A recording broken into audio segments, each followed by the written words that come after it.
Gute Woche. So ein bisschen Gesundheit began the Farbrengen this afternoon. That every Shabbos is something general, because Shabbos relates with the Sedre, and this specific Sedre of every Shabbos is read only once a year.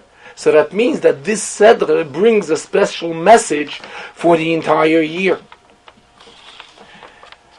How much more so is it this Shabbos, which is Parshas Yisro, and the whole idea of Parshas Yisro is Matan Torah, and Matan Torah is definitely something general which relates to the entire year and for all moments of the year. And as it's customary that everything is related to an inyan shel maise, to an inyan shel poyel, to bring it down into deed and action. If regarding every Shabbos, we know that there's a concept of Vayakil Moshe, that Moshe Rabbeinu congregated Yidden and brought Yidden together to teach them Torah publicly. How much more so does it have to be done on this Shabbos, which is the Shabbos of Matan Torah, that we have to increase in being Makil Kehilos Barabim. And this is something which has a shayches and relates to each and every Jew. As it's brought in the Pasuk, Torah tziva lonu Moshe, Meirasha Kehilas Yaakov, that anyone who is only a member of Kehilas Yaakov is related to Torah, and Torah is given as an inheritance to him. Furthermore, from this pasuk which we just mentioned, we find how Torah has only a specific shayches to Yidden. And as it's understood from interpretation of Chazal on this pasuk, Torah tziva lonu Moshe, Meirasha kehilas Yaakov. The simple meaning means Meirasha, an inheritance.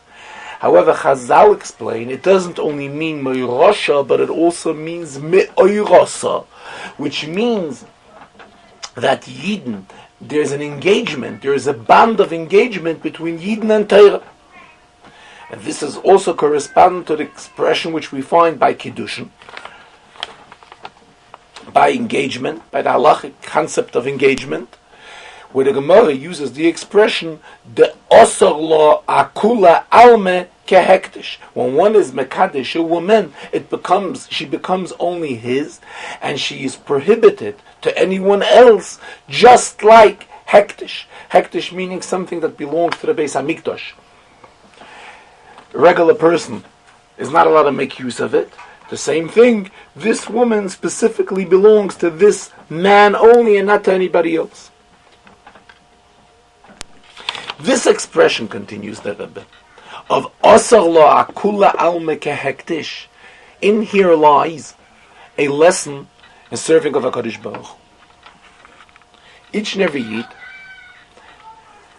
is given the authority based on the pasuk esa olam nosam belibam. The world is given in their hearts, that he has full authority on everything which is in this world. And a Yid can tie anything that is in this world and turn it into hektish and bring sanctity into it. The expression Yisro, probation, Chassidus explains, also relates to the concept something that is tied. We cannot have any relation to it. It is bound from us. It is off territory for us. And here we are interpreting it in the opposite way. In other words, in ishapcha, how a person is successful, that he's taking something which is prohibited, and he is reaching out at this, and is uplifting it to such an extent, as we will explain further. He's uplifting it to such an extent that it becomes tied to godliness. And as the Rebbe goes on, when we say osar lo, something which is prohibited from us, that means something which is the opposite of Kedusha, it's the opposite of sanctity, and that is why it is like tied from us. We can have no access to it. We cannot get close to it. Which this is in general the path of Avodas Hashem in Sur Meira, to stay away from evil. However, when we're talking about hektish, something which is sanctified, here we are in the other path of serving HaKadosh Baruch Hu, which is called Asay Toiv, to do the good and to do the positive. Sur Meira and Asei Toiv are two opposites, two contrast paths which a person is involved in while serving HaKadosh Baruch Hu. In Asei Toiv, there is a call for an action and a deed from the person. However, in Sur Meira, meaning he has to stay away from the evil, so actually there is no act which is required by the person, which means we are talking about two extreme opposites entirely. And what are we saying? What should be the goal of a person? The goal of a Jew is that he is instilling hektish, sanctity, even to the opposite extreme.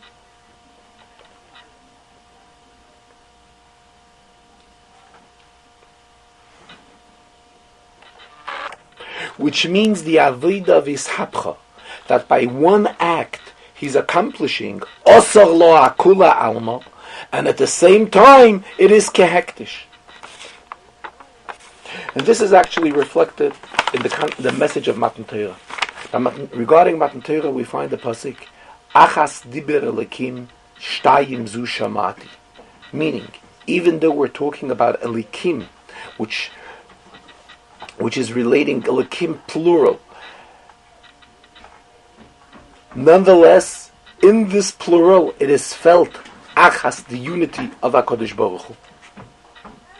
And as it is Lamaila, the same way it is reflected Lamata also. The Achas Diber Elikim, and this is brought down in the Avodah of Shtayim Zu Shamati. And it becomes totally united, that these two opposites of Osar Law, Iso, probation, and Hektish, which is two in Yonim, two separate in Yonim, Shtayim, they become totally united in the Avodah of a Yid, meaning that his mitzvahs asay, which is asay toiv, are doing away with the cover-up on godliness that is existing in this world. And at the same time, what's happening is that even in a higher level, his mitzvahs loisese are also including a positive and definitive way in Avodas Hashem. And with this we can also understand what we find regarding La'asid Lavai. That La'asid Lavai, there will also be a concept of mitzvahs loisese. So the question arises, says the Rebbe, we know the pasuk tells us as Ruach hatu ma'avir min ha'aretz, that the Rebbe will clear this world from anything which is impure, and avir loshin yochid, meaning that everything that will be felt in this world will only be the unity of godliness. So if so, why is there a need for fulfilling mitzvahs loisese if there is no more evil in this world? Why is there a need for the avodah of Sur Meira? However, says the Rebbe, that fulfillment of the mitzvahs loisese will be in a much higher way. It will be in a positive way, in a way of hektish, of bringing in sanctity through a positive act. To understand this in a little clearer way, the Rebbe is giving an example. Korbanos, for example, korbanos which are brought in the Beis HaMikdash on Shabbos. So there are certain korbanos which are permitted to be brought in the Beis HaMikdash on Shabbos. There are certain korbanos which we are prohibited to bring in the Beis HaMikdash on Shabbos. Which this in itself shows us that everything that's involved around the korban is an avodah. But nonetheless, when it comes to the Beis HaMikdash, we are allowed to do it. Furthermore, it's called the Oilas Shabbos. What does Oilas Shabbos mean? The Oilah of Shabbos means it gives an elevation in the Shabbos. It uplifts the Shabbos.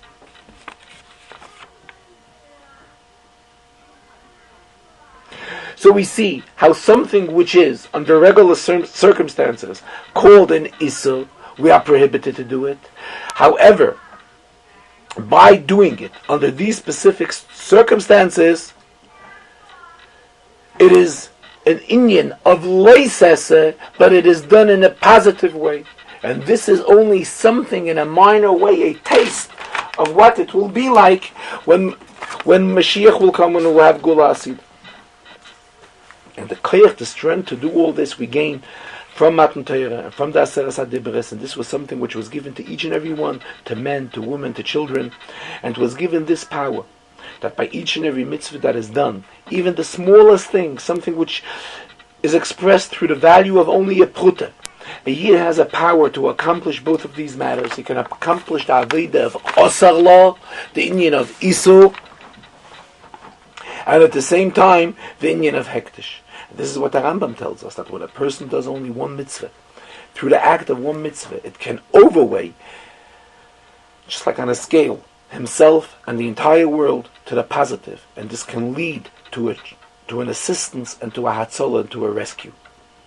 And when we're talking an assistance and a rescue, it's also, when we say Yeshua, a help, that is something positive. A rescue, what's the whole idea of rescue? The rescue is something negative. He's being rescued from something undesirable. And we say that by doing a mitzvah can have an effect in both of these areas. When will this Avodah be in its complete phase? That will be when Mashiach will come. When Mashiach will come, then there wouldn't be any spirit of impurity any longer in existence in this world.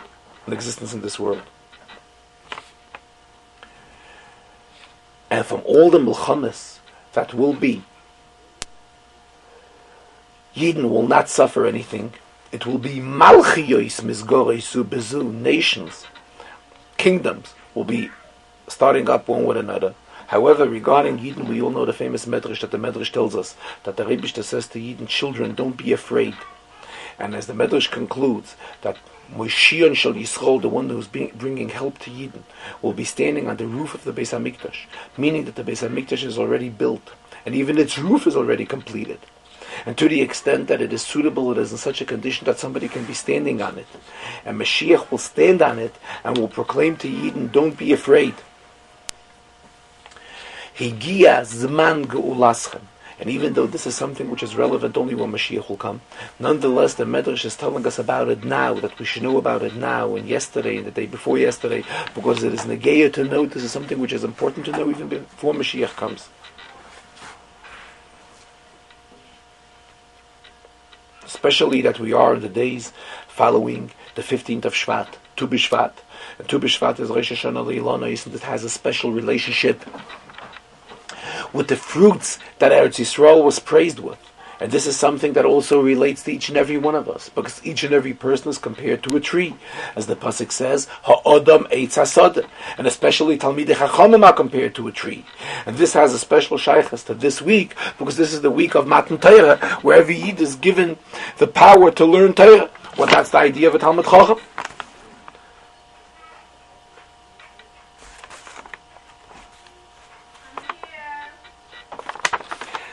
And all of this is done amidst an expression of what we read about at the end of our Sedra. At the end of our Sedra, we read about Mizbach Adoma Taseli. A Mizbeach of earth should be made. What is the meaning of a Mizbeach of earth? This brings out the bittul, the modesty which each and every person creates within himself. How he's bringing himself to a level of a nafshi ka'ofal ha'koil tiyeh, that my soul is just like dust. But what type of dust? It's a mizbeach of Adama. What is the idea of a mizbeach? So the Gemara tells us that the whole idea of a mizbeach is that a mizbeach brings forgiveness. And then afterwards it also brings a flow of blessing to each and every Yid. And especially when we're talking about the mizbeach, which we will have in the third Beis HaMikdash. And then we will all be merited to see the fulfillment of Ovei Elecha Ve'rachticha, that the Rebbe comes to each and every Yid and gives bracha in all matters, the matters of learning Torah and the matters of fulfilling mitzvahs, and also in the area of Bechol Derechecha De'eyu. And when we're talking about Ovei Elecha Ve'rachticha, so the word Ovei, I shall come, the Targum translates Osa. In Aramaic, Osa also means to come. Osa, says the Rebbe, is composed of Aleph, Tov, and then again Aleph. What does that mean? That from Aleph through Tov, from Milmaila Lamata, and then from Tov back to Aleph, Milmata Lamaila. On all phases, the Rebbe will come and give his bracha to each and every Yid. The Rebbe also continued that all of this relates to this week's Sedra as well. This week's Sedra begins with Yisro, that Yisro, the priest of Midian. Midian is at a very far distance from Eretz Yisrael, to the extent that Midian is contradictory to Eretz Yisrael. As we will learn further, that the Rebbe told Moshe Rabbeinu, Nekoim nikmas b'nei Yisrael from the Midianim, which means that the entering of Eretz Yisrael was dependent on the war with Midian. And until the war with Midian was not over, the Yidden were not able to enter Eretz Yisrael, to the extent that the battle with Midian, the war with Midian, is not only called a Nikmas B'nei Yisrael, taking revenge for the Yidden, but it is also a Nikmas Hashem, as we find in another pasuk, Nikmas Hashem b'Midian. However, in our Seder, we are still quite a few weeks before the details of the Milchama with Midian. And here we learn how the Kohen Midian, the priest of Midian, who was Yisro, not only himself but together with other people, came from Midian and they joined the Yidden. They went through Geiras, and until we reached to the point that after he was Zich Misgaya, he went back to his own land and utilized his influence back in Midian. And what is the Indian of Yisro? The Taich of Yisro is Meloshin v'Yisroin Eretz Bakoilhi. There's an advantage, Yisroi, an advantage, just like the word Yisroin. And what does it mean? Bakoil. Bakoil means, Bakoil refers to the Oveis, as we say in Bechas HaMazoin. In benching we say Bakoil Mikoil Koil, which refers to the three Oveis, Avraham, Yitzchak, and Yaakov. And we say here, there was an advantage accomplished by Yisro's coming. And what is furthermore the idea of Koil? Koil equals 50. The numeric value of Koil, Kaf and Lamed, together is 50. 50 corresponds to the 50 gates of wisdom which HaKadosh Baruch Hu created. And here we say that on all levels, from the up to the 49th level, and even including the 50th level, on all levels, there's the Yisroin Eretz Bakoilhi. And this relates, as mentioned, to all levels, starting from a child who's learning Kametz Aleph O, and the child is trying to understand what he's learning. And there's the famous expression from the Friedrich Rebbe, that the Kametz Aleph O, which a child is learning, this corresponds to the Kametz Aleph O of Anoichi Hashem Elokech. And when we're talking about Anoichi, the Anoichi of the Seres HaDibros, this really contains the entire Torah in it. And all of this is brought out into the understanding of Yid. And in Torah itself, there's also the part of Torah which is called Ein Yankov. Ein Yankov is a selection of all the stories that are told in Gemara. And usually, who learns Ein Yankov? Yidden that cannot understand other parts of Gemara. For them is the limit of Ein Yankov. And interesting that regarding Ein Yankov, we find that the Alter Rebbe writes that the Roiv Soides HaTorah, most secrets of Torah, are hidden in this part of Torah, in the part of Agodei Shebet, the part of the stories of Torah. So we see two extremes here. On one hand, this is something of simple understanding, and on the other hand, simple people learn it. And on the other hand, this includes most secrets of Torah. However, the secret part of Torah remains in a hidden way in this part of Torah. Here the Rebbe mentioned that his father, the Rebbe's father, when he would say Shiurim in Ein Yankov, would also bring out the Seides HaTorah that are hidden here in Ein Yankov. And he would try and bring out how the Seides HaTorah are bound together with the simple pshat of Torah. So at that time he was able to reveal the secrets of Torah, which are binding and going hand in hand with the simple meaning in Torah that is an Enyankiv. Even though the simple person does not understand it, and it remains hidden from him, concealed from him, but it does have an effect on the person. Just like we find that before a child is born, when the child is still in its mother's womb, the child is being taught the entire Torah. But then later the Malach comes and makes the child forget it. So the question arises, if this is something which does not remain with the child, why is there a need for the child to learn this Torah?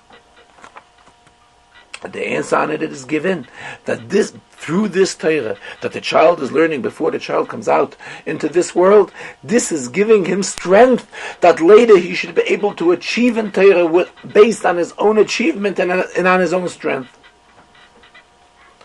This also has a shaykhus to the Sedra, which we are beginning to read today to Mincha, which is Pashas Mishpatim, which begins with Ve'elah Mishpatim Asher Tosim Lefneim.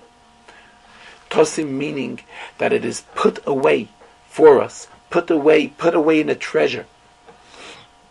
What do we keep in a treasure? The most precious jewels are kept in a treasure, which this means the deepest in Yonim and Torah. And at the same time, it is included in the word mishpat, which mishpat means matters of Torah, which are understood and can be understood with our seichel. And we say that both of these extremes are put together here.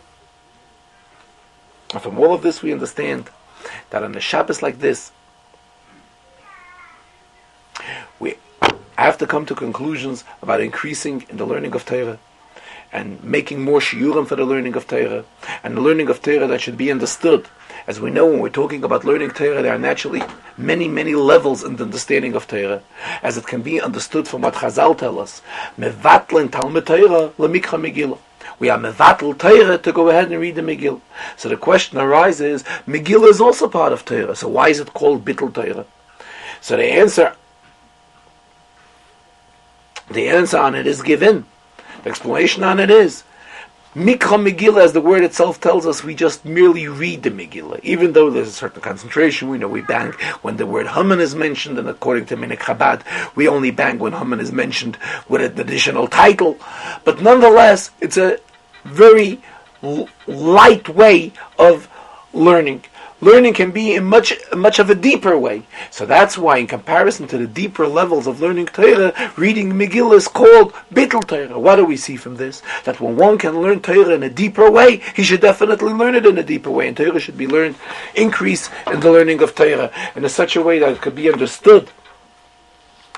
And to found new shiurim in Torah,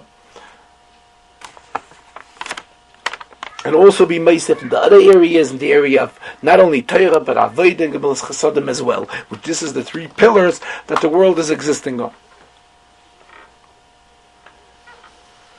And as we know, when we're talking about learning Torah, and as Rashi uses the expression right at the beginning of this week's Seder, Ve'ela Mishpatim Asher Tosim Lefneim, so Rashi writes, Ki Shulchan Aruch, just like a Shulchan Aruch, a set table. This also refers to the Shulchan Aruch. We know that in the Shulchan Aruch, the code of Jewish law, there is the Shulchan Aruch, which was written by the Beis Yosef. So in his Shulchan Aruch, he really did not put into the reasoning for the halacha. Why? Because he relied on his chibur, on the sefer which he wrote the Beis Yosef, which is an explanation on the Torah. However, the Alter Rebbe, as we know, made something complete, where in his Shulchan Aruch he included all the reasons for halacha as well. Even though there are many parts of the Alter Rebbe Shulchan Aruch which still did not reach to us. In the Alter Rebbe Shulchan Aruch, there are many parts, many simanim, which got lost, and in the complete set of the Alter Rebbe Shulchan Aruch, as yet we do not have it.